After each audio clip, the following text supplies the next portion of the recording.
Ya, inilah cenderamata dari masyarakat Kide Bernun kepada Ustadz kita.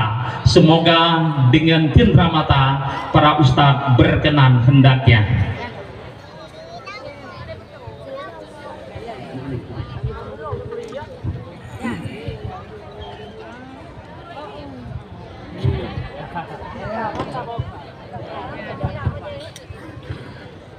Assalamualaikum warahmatullahi wabarakatuh.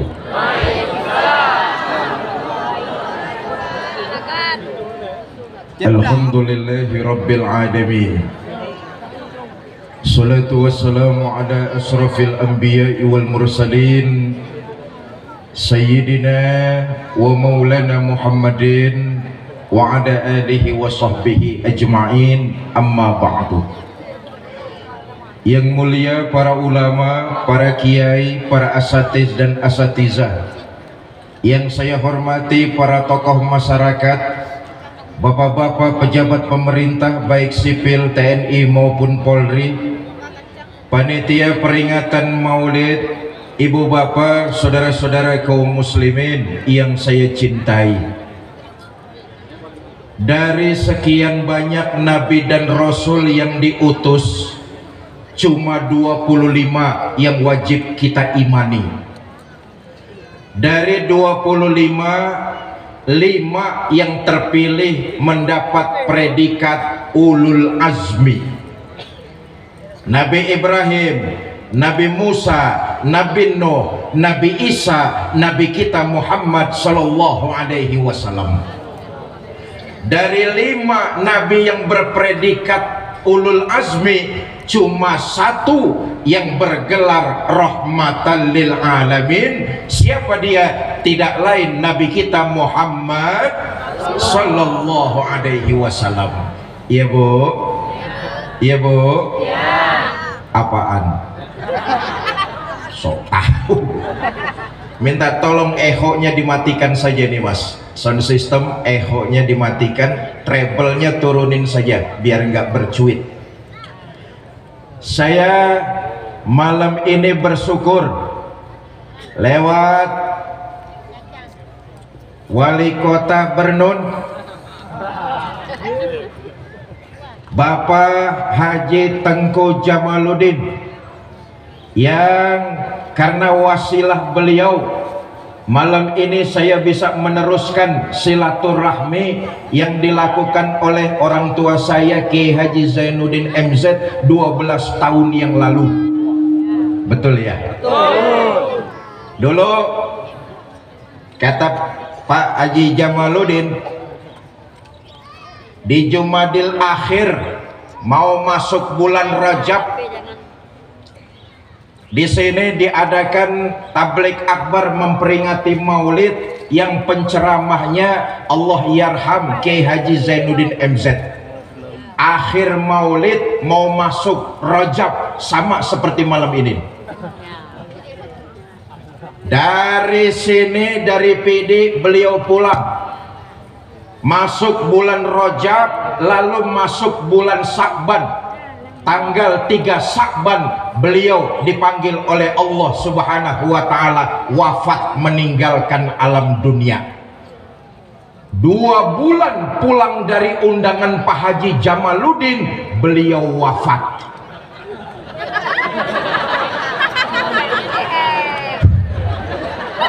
Makanya saya ngeri-ngeri sedap pidato.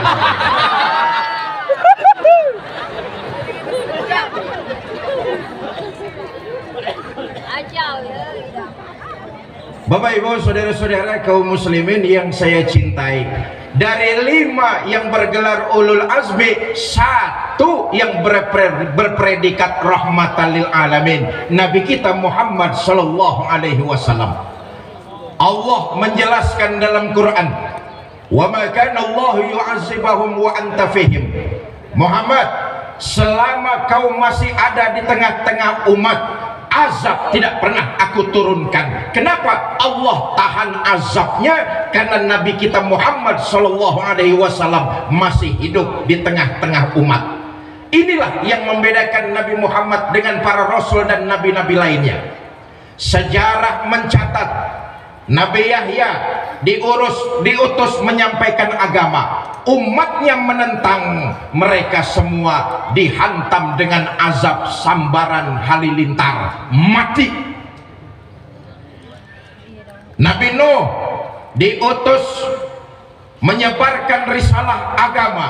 Umatnya menentang, dihantam dengan banjir bandang.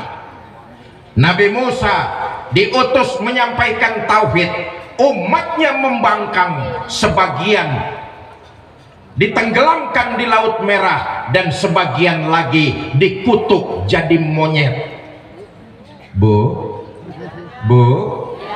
orang Pidi tahu monyet? Ya taunya jangan ngeliatin saya lah. Berbeda dengan junjungan kita baginda Nabi besar Muhammad Sallallahu Alaihi Wasallam. Bagaimanapun kurang ajarnya umat menentang dakwah Nabi, Allah nggak turunkan azab. Kenapa? Nabi kita rahmatan lil alamin. Ayo kita lihat orang-orang kafir Quraisy bagaimana sangat kurang ajarnya menentang kebenaran yang disampaikan oleh baginda Nabi. Saudara, ketika dakwah di Mekah sudah tidak lagi kondusif, Nabi pindah dakwah ke daerah Taif. Sampai kota Taif, Nabi bukan disambut tapi disambit. Allahumma shalli wa sallim wa barik alaihi. Khatamun Nabiin, Sayyidul Mursalin, penghulu para nabi dan rasul. Dakwah ke kota Taif bukan disambut tapi disambit. Berdarah kakinya yang mulia, menghindar Nabi ke kebun anggur. Turun malaikat Jibril menawarkan bantuan. Muhammad, innallaha amarani an uti'ak. Muhammad, Allah memerintahkan kepadaku untuk patuh apa komando kamu. Kalau tadi dakwahmu di kota Taif disambitin sama mereka, sekarang juga saya angkat Jabal Uhud, saya timpakan kepada mereka biar mati semua. Bagaimana Muhammad? Kata baginda Nabi, jangan Jibril, jangan. Kamu disambitin, kakimu berdarah-darah. Biarin, ini resiko dari sebuah perjuangan. Perjuangan itu jalannya panjang, nggak mudah seperti membalikkan telapak tangan. Kalau sekarang bapaknya kafir, siapa tahu besok anaknya dapat hidayah masuk Islam. Itulah perjuangan Jibril. Kalau anaknya kafir lagi bagaimana Muhammad? Cucunya. Perjuangan itu panjang, nggak simsalabim. Susah Muhammad, susah. Susah bagaimana Jibril? Anak sih bagaimana bapak? Biasanya kalau bapak kalong, anak kampret. Kalau bapak nyolong, anak nyopet. Ma fil abna, bagaimana bapak begitu anak. Enggak juga Jibril. Sudahlah, saya mau berdoa kepada Allah. Inilah rahmatan lil alamin. Disambitin, kakinya berdarah-darah. Yang nyambitin malah didoakan, doanya bagus. Allahumma hdi qaumin fa innahum la ya'lamun. Ya Allah, berikan mereka hidayah karena sesungguhnya mereka tidak tahu. Bapak Ibu, saudara-saudara kaum muslimin yang saya cintai, tidak usah kita ragukan lagi betapa cinta dan sayangnya baginda Nabi kepada kita umatnya, zahir dan batin, dari dunia sampai akhirat. Nabi cinta kepada kita umatnya. Periksalah sejarah, tidak ada seorang pemimpin pun di dunia ini yang cintanya kepada umat dan rakyat dari dunia sampai akhirat kecuali Nabi kita Muhammad Sallallahu Alaihi Wasallam. Apa bukti kecintaan Nabi kepada kita? Pertama,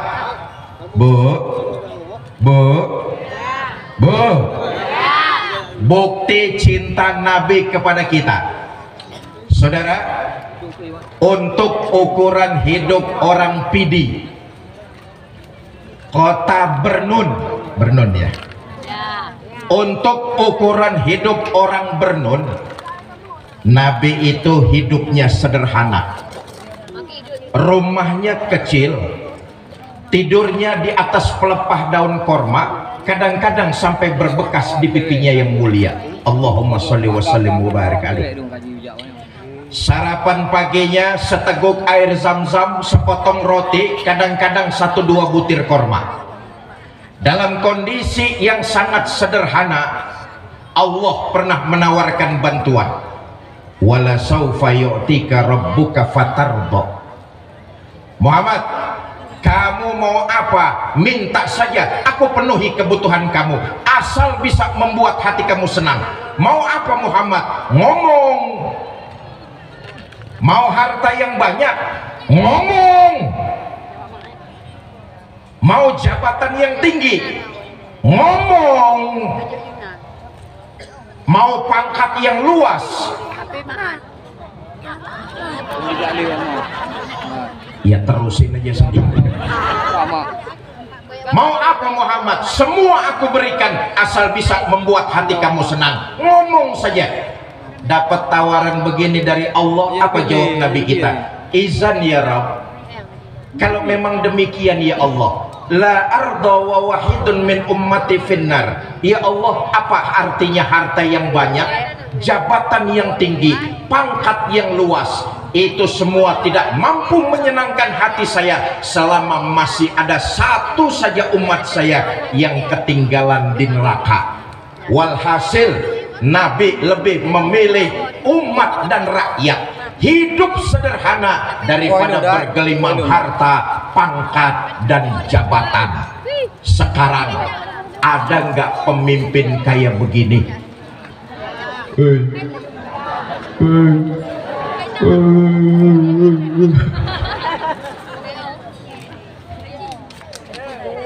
Bapak Ibu saudara-saudara kaum muslimin yang saya cintai, tadi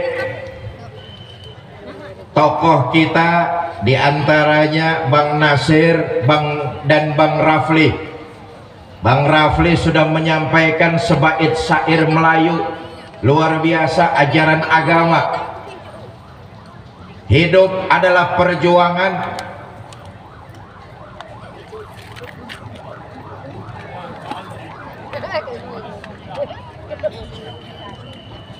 Iya, tolong diatur,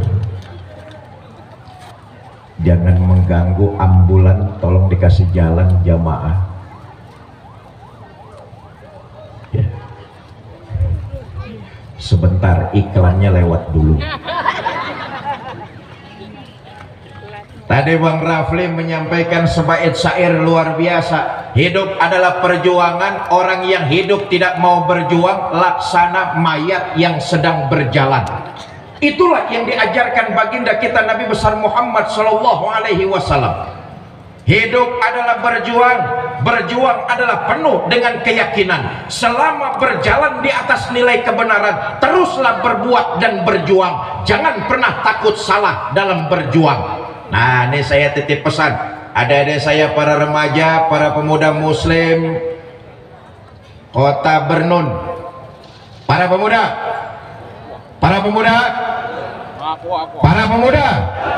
saya titip pesan. Hidup adalah perjuangan, dan perjuangan harus disertai dengan keyakinan. Berbuatlah dan berjuanglah di atas dasar keyakinan. Jangan pernah takut salah dalam berbuat kebenaran. Salah dalam berbuat kebenaran masih lebih baik daripada kalian tidak pernah berbuat salah dalam kebenaran. Satu contoh misalnya, saudara baca Quran tapi salah, itu masih lebih baik dalam kebenaran daripada saudara tidak pernah salah karena tidak pernah baca Al-Quran. Saya dong baca Quran nggak pernah salah. Bacanya kapan? Nggak pernah. Karena itu harus disertai dengan keyakinan. Itu yang dicontohkan baginda kita Nabi besar Muhammad Sallallahu Alaihi Wasallam.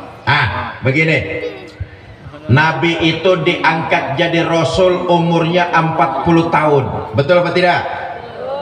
Mula-mula dakwah yang dilakukan Nabi sembunyi-sembunyi, dari rumah ke rumah, dari pintu ke pintu, dari orang ke orang.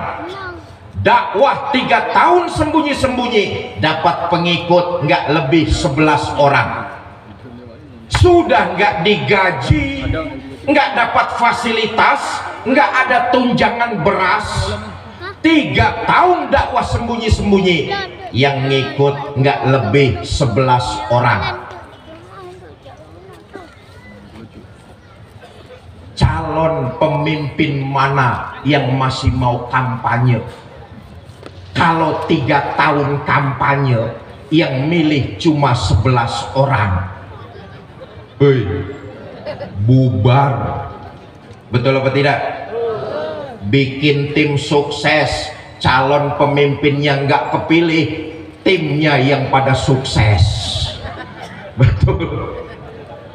Nabi 3 tahun dakwah sembunyi-sembunyi, yang ngikut nggak lebih 11 orang. Dijalani oleh baginda Nabi dengan hati yang sabar, mengharap ridha Allah Subhanahu wa ta'ala. Inilah perjuangan. Karena itu jangan berharap dalam berjuang bergelar karpet merah, bertaburkan di sisi kiri dan kanannya bunga. Berjuang itu akan datang onak dan duri, aral yang merintangi, karena memang baginda Nabi sudah mencontohkan hal-hal seperti itu. Berjuang pasti akan dihadang oleh rintangan, tantangan, dan masalah.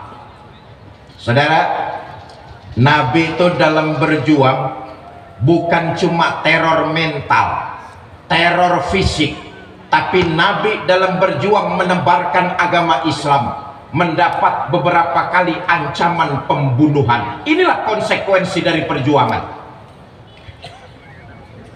Ketika perintah hijrah turun, kabar ini didengar oleh orang-orang kafir Quraisy.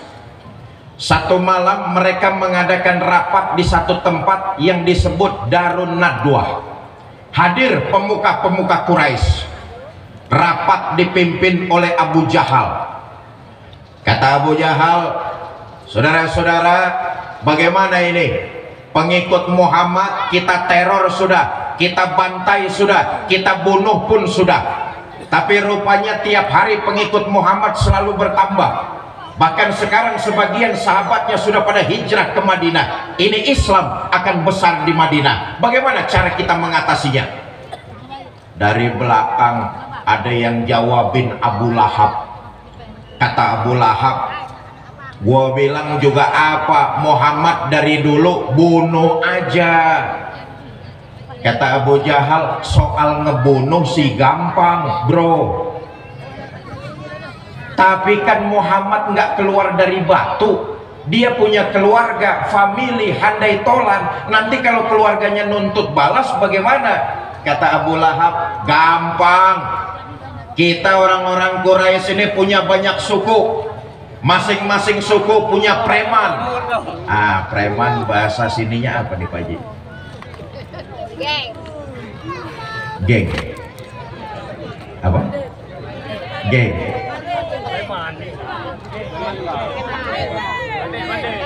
Pandi. Wandi. Pandi. Ya sudah, preman sajalah. Kita ini orang-orang Quraisy kan punya banyak suku, masing-masing suku punya preman. Kumpulkan premannya, rame-rame bunuh Muhammad. Nanti kalau keluarganya nuntut balas, mereka akan berhadapan dengan semua suku yang ada di bangsa Quraisy ini. Kata Abu Jahal, waduh, idenya Abu Lahab bagus juga. Bagaimana saudara-saudara? Setuju? Setuju? Baik, kapan kita bunuh Muhammad? Lagi-lagi Abu Lahab memberikan ide. Sudahlah, nggak usah lama-lama, besok malam saja kita bantai Muhammad. Kata Abu Jahal, oke, besok malam kita bunuh Muhammad. Tapi yang ikut rapat malam ini jangan sampai membocorkan keputusan rapat kita. Siapa yang membocorkan keputusan rapat malam ini, maka akan dikenakan sanksi. Bagaimana? Setuju? Setuju. Baik, rapat selesai, silakan bubar. Selesailah rapat, pulanglah mereka ke rumahnya masing-masing. Karena rapatnya sampai tengah malam, di rumah pada ditanyain sama istrinya, "Pak, rapatnya pemalam amat, Bapak rapat apa rapet?" "Rapat, Bu, besok malam mau ada pembunuhan." "Pembunuhan?" "Iya." "Siapa yang mau dibunuh?" "Muhammad, tapi jangan bilang siapa-siapa ya, Bu ya." "Iya, Pak, iya." Besok pagi istrinya belanja sayuran, ngobrol sama tetangganya, "Mbak, nanti malam mau ada pembunuhan." "Pembunuhan?" "Iya." "Siapa yang mau dibunuh?" "Muhammad, tapi jangan bilang siapa-siapa ya, Mbak ya." "Iya." Ini tetangganya ngomong sama tetangganya yang lain ngomong lagi sama yang lain, begitu seterusnya. Dan hampir sesiang itu sebagian besar penduduk Mekah sudah pada tahu kalau entar malam mau terjadi pembunuhan. Tahu dari mana? Yaitu tadi dari gerakan jangan bilang siapa-siapa. Lepas maghrib kota Mekah sepi, habis isya makin sunyi. Mendekati setengah malam, masuk preman-preman yang disewa oleh Abu Jahal, ngepung rumah junjungan kita baginda Nabi besar Muhammad Sallallahu Alaihi Wasallam. Saudara, malam itu di rumah Nabi cuma ada 3 orang, baginda Nabi Muhammad Sallallahu Alaihi Wasallam, Sayyidina Abu Bakar As-Siddiq radhiyallahu anhu, dan Sayyidina Ali bin Abi Thalib karamallahu wajhah. Nabi ngomong sama Sayyidina Ali, "Ali, labbaik ya Rasul, kamu gantikan saya ya." "Gantikan apa ya Rasul?" "Tidur di atas tempat tidur saya." Ya Allah, saudara bisa bayangkan menggantikan tidur pada saat malam rumah dikepung, itu kan taruhannya nyawa. Sama juga gantiin mati. Gantiin mati. Iya, kalau gantiin Jokowi enak. Gantiin mati. Hebatnya Sayyidina Ali ketika itu masih muda beliau tahu resikonya mati tapi nggak nolak. Inilah perjuangan dalam menegakkan nilai-nilai kebenaran. Jangankan berkorban tenaga, jangankan berkorban harta, berkorban nyawa sanggup dilakukan oleh Sayyidina Ali bin Abi Thalib. Padahal Sayyidina Ali kalau mau nolak jawabannya gampang.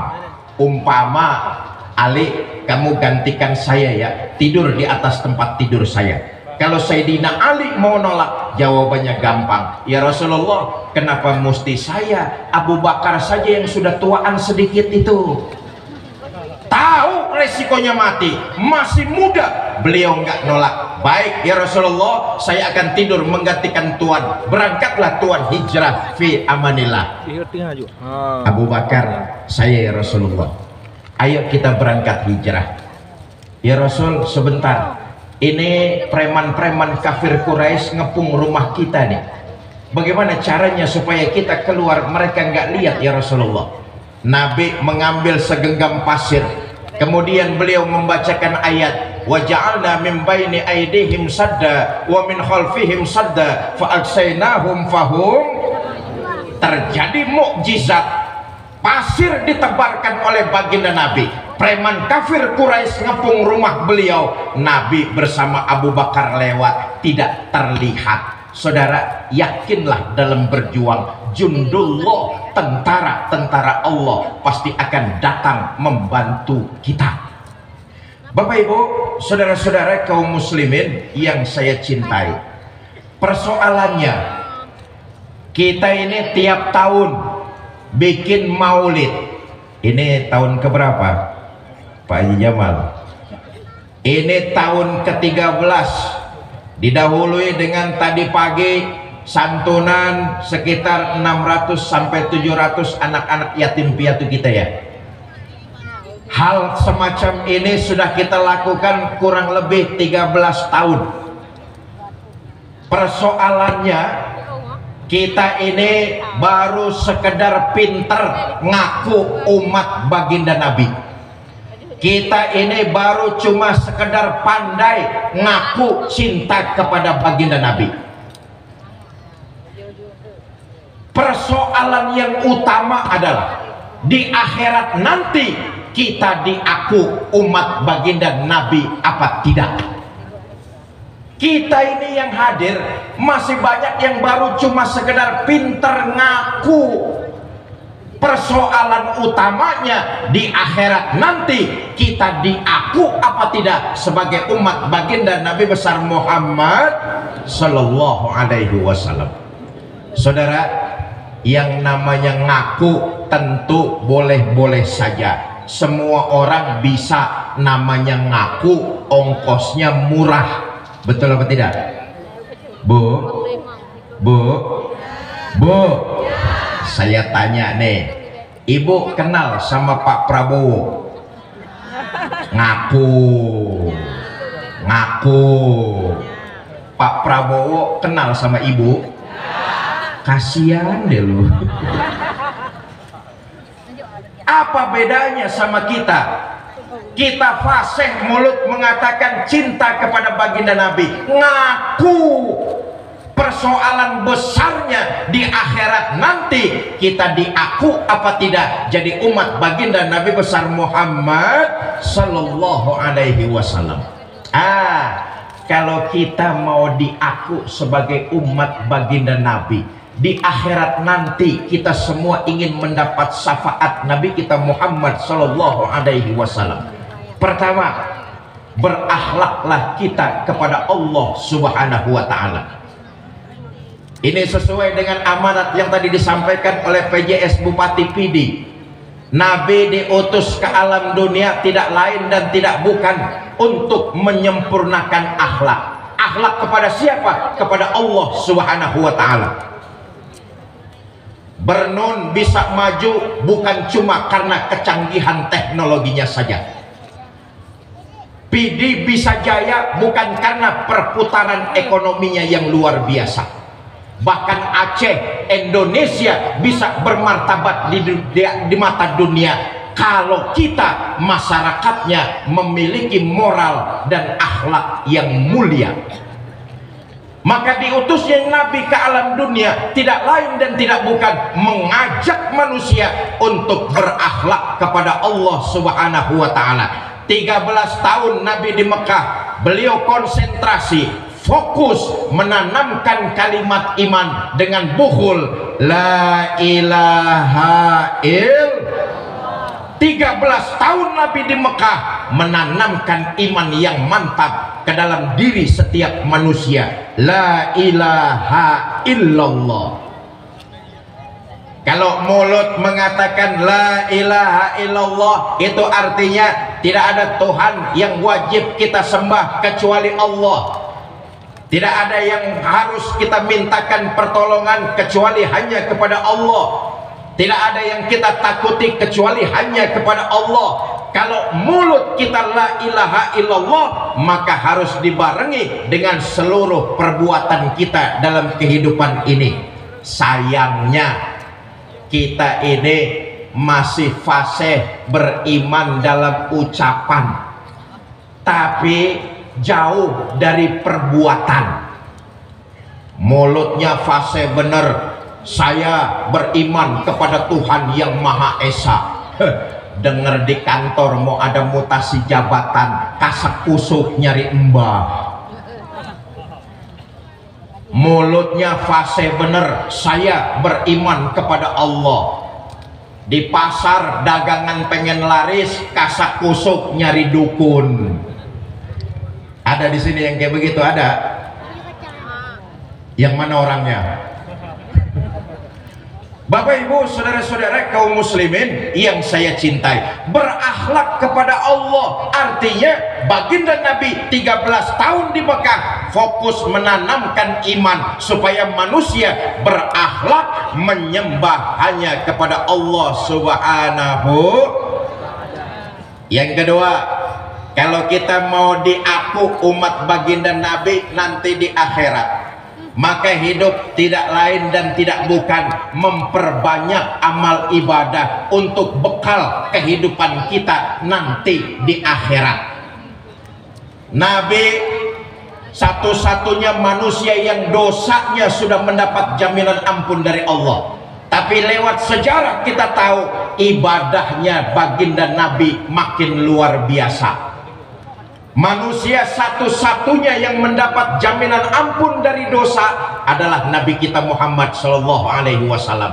Tapi dalam sejarah kita baca, Nabi kalau ibadah makin luar biasa, khususnya ibadah sholat. Umpama ada orang bernun, dosanya sudah mendapat jaminan ampun dari Allah, saya yakin itu orang sholatnya berhenti. Betul apa tidak? Nabi enggak, dosanya sudah mendapat jaminan ampun, tapi ibadahnya, sholatnya makin luar biasa. Ini mengajarkan kepada kita umat baginda Nabi bahwa hidup harus memperbanyak amal ibadah sebagai bekal perjalanan kita ke akhirat nanti. Maaf, ini semua yang hadir di sini kan calon-calon jenazah semua ini. Betul apa tidak? Betul. Ada nggak orang bernun yang hidup terus-terusan? Ada apa tidak? Nih semuanya nih calon-calon jenazah. Bapak-bapak yang sebelah sini nih bakal mati apa tidak ini? Mati. Ibu-ibu yang sebelah sini nih bakal mati apa tidak ini? Mati. Ketua panitia bakal mati apa tidak? Mati. Saya yang lagi diri di sini bakal mati apa tidak nih? Mati. Kata Nabi, orang yang cerdas adalah mereka yang banyak mengingat mati lalu mempersiapkan bekal. Maaf deh, nanti waktu jasad kita digotong orang ke kuburan, yang menghantarkan kita cuma 3: ahluhu wa maluhu wa amaluhu. Keluarga, harta, amal. Nih yang nganterin kita ke kuburan. Tapi sayang yang 2 pulang. Siapa yang 2? Ahluhu wa maluhu, keluarga dan harta pulang. Keluarga yang katanya sayang dan cinta betul sama kita, selesai kita dimasukkan orang ke liang lahat, pulanglah mereka ke rumah. Betul apa tidak? Harta yang kita cari siang malam pagi sore, boleh jadi akan cuma jadi rebutan ahli waris kita saja. Yang menemani kita tidak lain adalah amal dari perbuatan-perbuatan kita di alam dunia. Pak,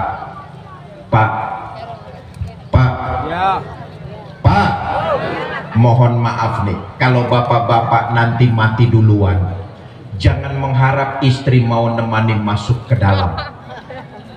Bagaimanapun cintanya istri, ketika jasad kita diturunkan orang ke liang kubur, dia nggak akan mau nemani kita. Paling berdiri di pinggiran kubur kita, berlinang air mata sambil berkata, "Bang, sampai sini saja saya mengantar. Mudah-mudahan abang betah di dalam. Tak usah naik-naik lagi, Bang." Bagaimanapun cintanya istri, dia nggak akan pernah mau nemani kita di alam kubur. Betul apa tidak? Bu, sebaliknya, maaf kalau ibu-ibu nanti mati duluan. Mati duluan, jangan mengharap suami mau nemani masuk ke dalam. Apa suami nggak sedih ditinggal mati istri? Oh, ibu jangan salah sangka, kami ini para suami tentulah menjadikan istri belahan jiwa, pelipur lara. Apa suami nggak nangis ditinggal mati istri? Ibu jangan salah sangka, kami ini para suami akan bercucuran air mata. Mata yang kanan, mata yang kiri melotot nyari mana gantinya ini. Yang nemenin kita nggak lain adalah amal ibadah kita yang kita lakukan di alam dunia. Nah, saya kembali, Korelasinya baginda kita Nabi besar Muhammad sallallahu alaihi wasallam adalah nabi rahmatan lil alamin. Maka salah satu perbanyak bekal kita kehidupan di alam dunia, berbuat baiklah, nggak usah pilih kasih, nggak usah pandang bulu. Itu yang diajarkan Nabi kita Muhammad sallallahu alaihi wasallam.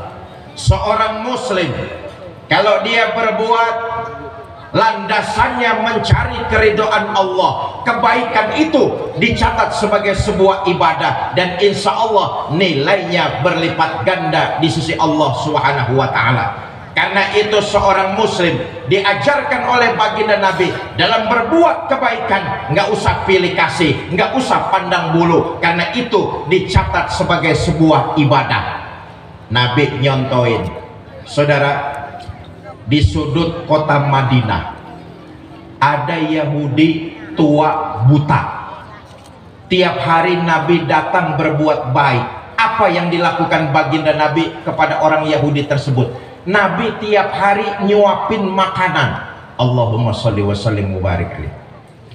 Lagi enak-enaknya disuapin makanan, ini Yahudi dengar di depannya ada orang lewat. Berdiri dia lalu pidato. Mas, yang barusan lewat di depan saya, hati-hati kalau ketemu Muhammad, jangan dipercaya omongannya, Muhammad tukang bohong. Padahal yang lagi nyuapin dia junjungan kita baginda Nabi besar Muhammad sallallahu alaihi wasallam. Berhenti Nabi nyuapin? Enggak. Merah muka Nabi? Enggak.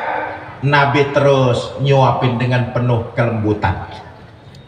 Besok Nabi datang nyuapin lagi, sedang enak-enaknya disuapin baginda Nabi, ini Yahudi dengar di depannya ada orang lewat, berdiri pidato lagi. Mas, yang barusan lewat di depan saya, hati-hati kalau ketemu Muhammad, jangan dipercaya omongannya, Muhammad tukang sihir. Nabi terus nyuapin dengan penuh rasa memuliakan, menghormati, cinta dan kasih sayang, rahmatan lil alamin. Saya tanya nih, kira-kira orang kota Bernun masih mau nyuapin nggak kalau yang kita suapin ternyata caci maki kita? Hah? Suapin aja terus, tapi makanannya campurin racun sedikit.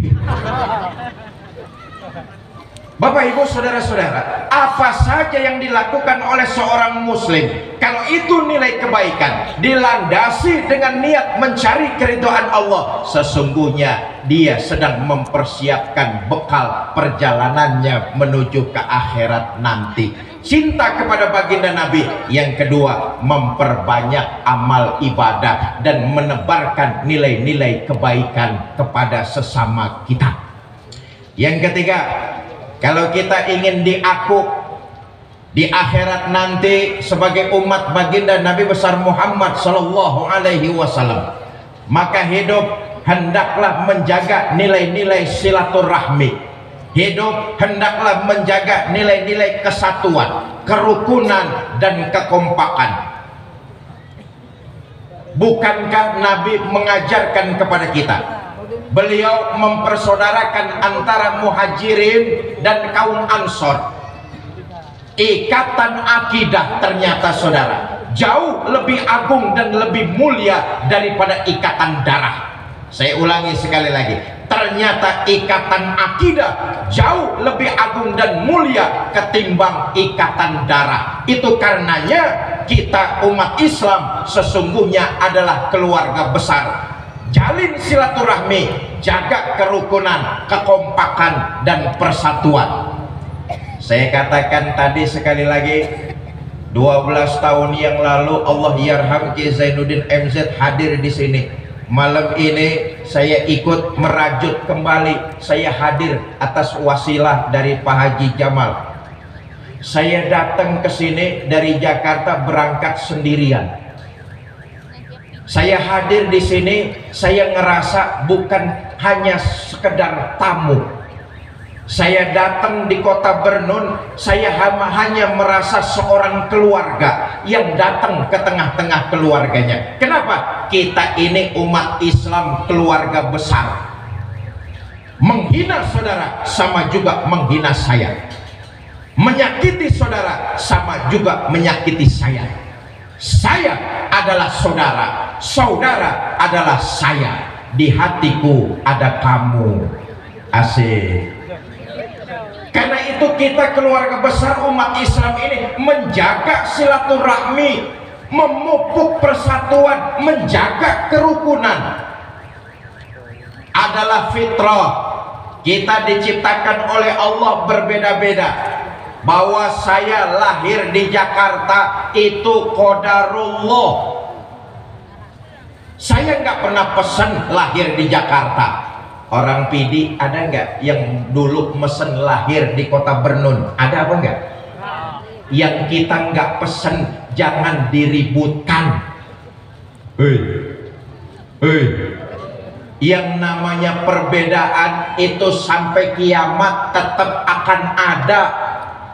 Nggak usah contoh yang sulit-sulit lah. Malam ini yang hadir di lapangan terminal nih, ada nggak yang wajahnya sama ini? Jangankan wajah sama, senyum kita saja berbeda-beda. Betul apa tidak?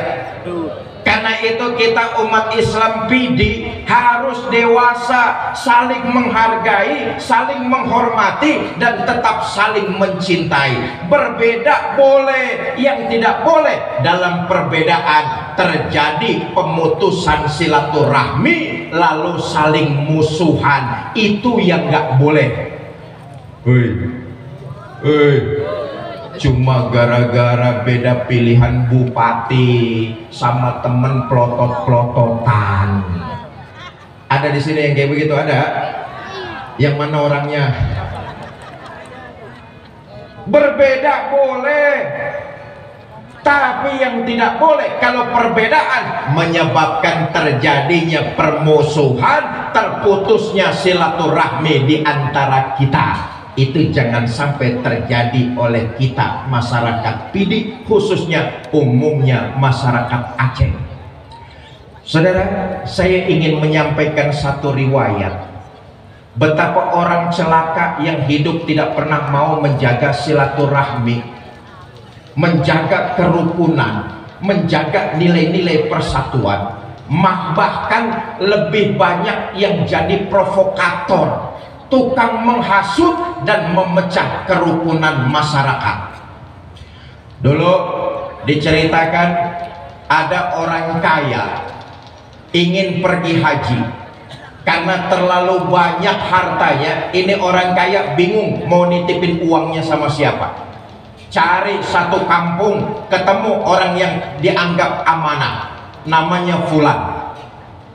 Fulan, saya mau pergi haji, saya titip uang sama kamu. Nanti pulang haji saya ambil lagi uang saya itu.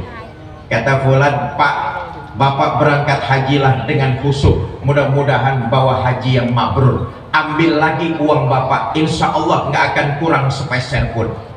Tenang hati orang kaya, berangkatlah dia ibadah haji. Selesai melaksanakan haji, balik ke kampungnya, langsung ke rumah Fulan. Ketuk pintu, Assalamualaikum, Assalamualaikum, Assalamualaikum. Sampai 3 kali ketuk pintu, 3 kali memberikan salam. Pintu rumah Fulan nggak ada yang membukakan. Tetangga sebelah rumahnya memberitahu, Pak, cari siapa? Saya cari Fulan. Kata tetangganya, oh maaf Pak, Fulan itu beberapa hari lalu meninggal dunia. Innalillahi wa inna ilaihi raji'un. Kata orang kaya, Mas tahu nggak keluarganya Fulan di mana? Saya nggak tahu Pak. Mas tahu nggak Fulan nyimpan uang saya di mana? Apalagi urusan itu saya nggak ngerti Pak. Resah dan gundah hati orang kaya. Tetangga nggak tahu keluarga Fulan di mana, tetangga juga nggak tahu Fulan nyimpen uangnya di mana. Dalam hati yang gundah, orang kaya ini datang ke seorang ulama yang arif dan bijaksana. Tuan saya, beberapa hari lalu saya pergi haji, saya titipkan uang saya sama Fulan. Selesai haji saya kembali, saya ke rumah Fulan. Kata tetangganya, Fulan baru saja meninggal dunia. Tetangga nggak tahu Fulan punya saudara apa enggak, tetangga juga nggak tahu Fulan nyimpen uang saya di mana.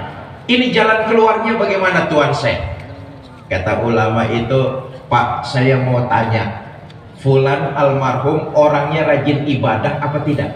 Rajin tuan saya, sholat berjamaah nggak ketinggalan, dengan ulama bergaul, hidup di masyarakat, menjaga amanah, nggak pernah dusta. Dengan kata lain, almarhum fulan adalah orang yang rajin ibadah. Baik, begini, kalau memang almarhum fulan orangnya rajin ibadah, mudah-mudahan sekarang dia mendapat nikmat kubur. Bapak kembali lagi saja ke Mekah, nanti malam tepat di tepian sumur Zam-Zam, Bapak panggil almarhum fulan di situ.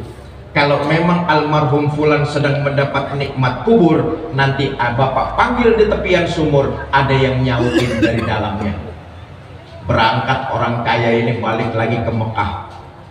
Tengah malam tepat di tepian sumur Zam-Zam, orang kaya ini teriak, fulan, fulan, fulan, sampai 3 kali manggil di tepian sumur Zam-Zam, tak ada suara yang nyautin dari dalam sumur.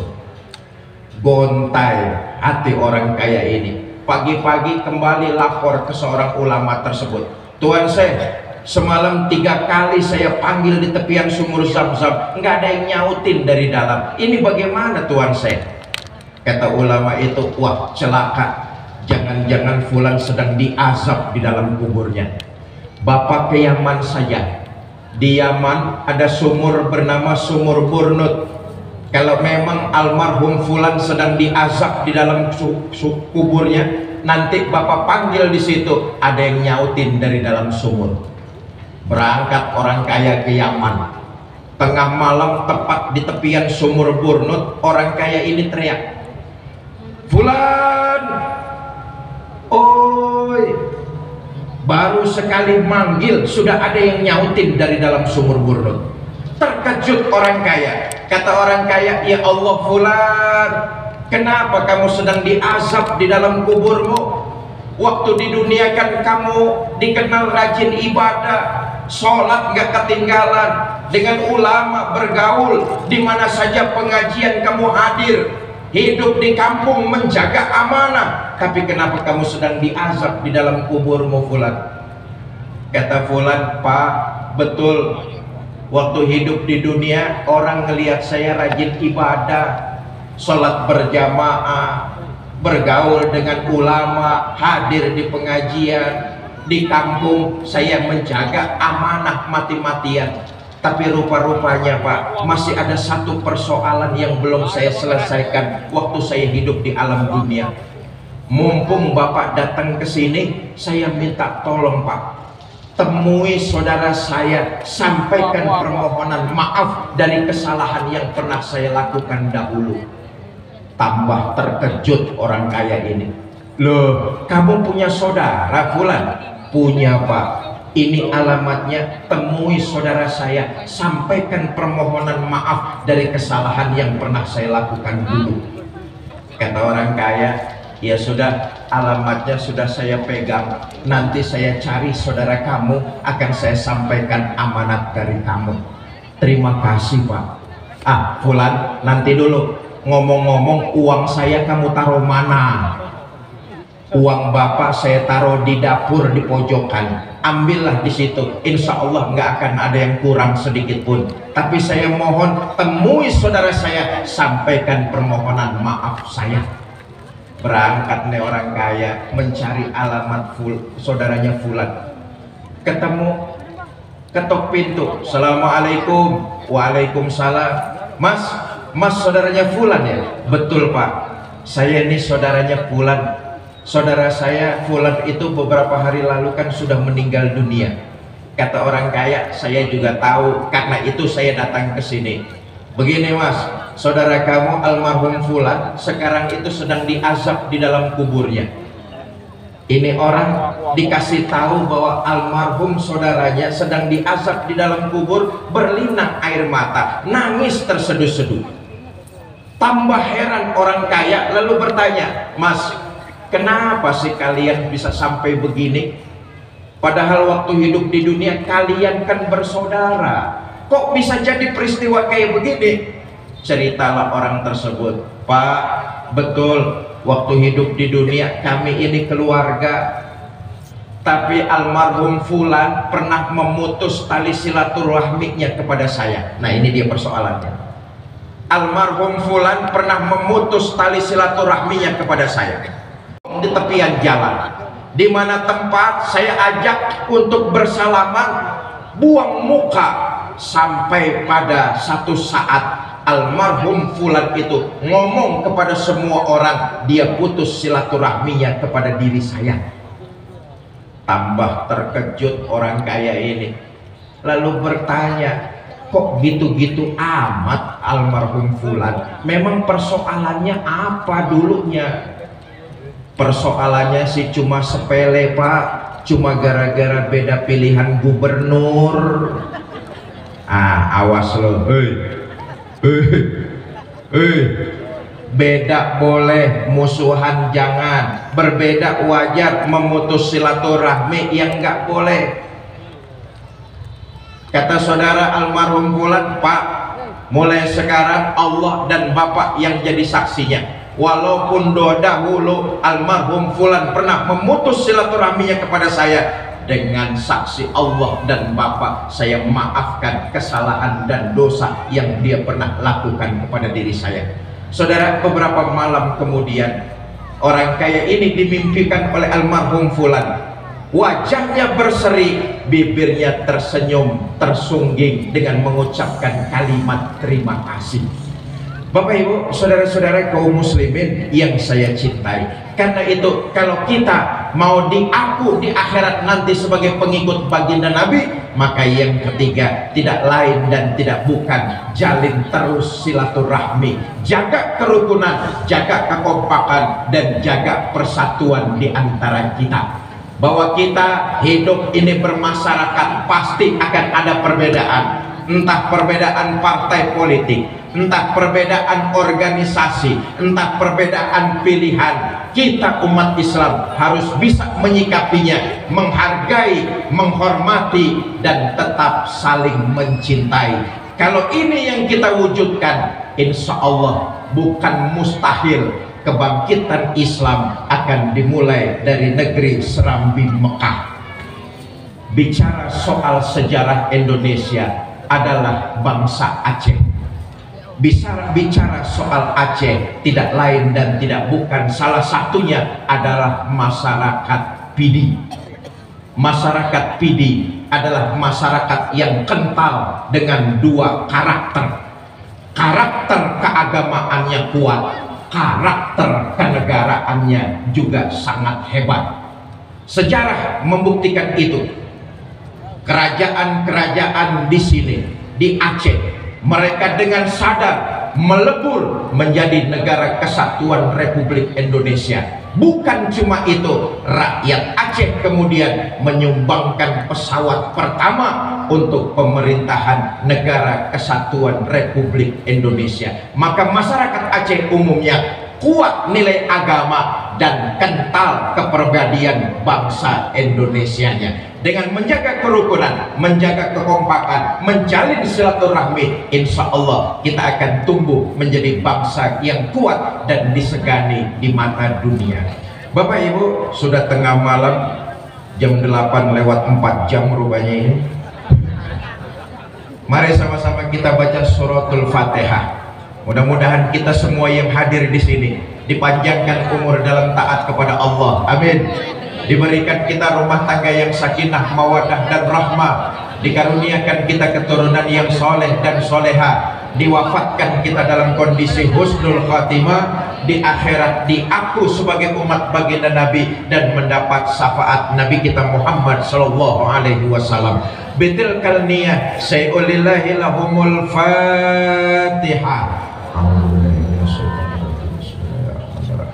Alhamdulillahirabbil alamin. Ar-Rahmanir-Rahim. Maliki yaumiddin. Iyyaka na'budu wa iyyaka nasta'in. Ihdinas siratal mustaqim. Siratal ladzina an'amta 'alaihim ghairil maghdubi 'alaihim waladdallin. Rabbighfir lana wa liwalidina. Amin. Pak Tengku Haji Jamaluddin Hidup adalah perjuangan, dan perjuangan merupakan harus disertai dengan keyakinan. Kalau masyarakat meminta Bapak untuk berkiprah menjadi Bupati PD, mari sama-sama kita bantu, kita dukung dengan yang bisa kita lakukan bersama-sama agar PD menjadi lebih baik dan lebih sejahtera lagi ke depannya. Ini saja yang dapat saya sampaikan, lebih kurang saya mohon maaf. Terima kasih. Wallahul muwaffiq ila aqwamit thoriq. Assalamualaikum warahmatullahi wabarakatuh.